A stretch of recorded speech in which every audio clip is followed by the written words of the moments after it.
আসসালামু আলাইকুম। আমি আজকে রান্না করব ডিম। তাই ডিমগুলো আমি সেদ্ধ করে ভেজে নিয়েছি, আর তার জন্য এই আলু কেটে নিচ্ছি। এই ডিমের আলুগুলো আমি কেটে নিয়েছি।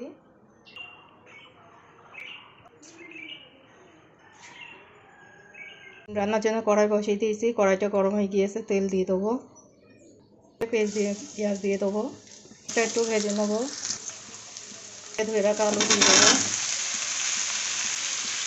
লবণ, আলু পেঁয়াজটা ভালো করে ভেজে নেবো। আলু পেঁয়াজটা খুব ভালো করে ভেজে নিয়েছি। আদা রসুন শুকনো লঙ্কা একসঙ্গে বাটে এটা দিয়ে দেবো, হলদি, জিরে মরিচের গুঁড়ো,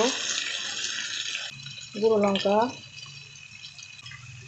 সামান্য একটু পানি দিয়ে আলুটা ভালো করে কষে নেব।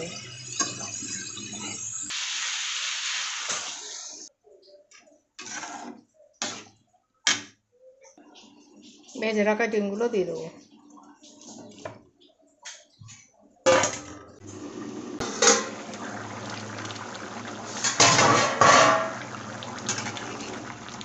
বন্ধুরা, আমার এই রান্নাটা হয়ে গিয়েছে, এবার নামিয়ে নেবো। একটা রান্নার ভিডিও করে এডিট করা খুবই কষ্ট।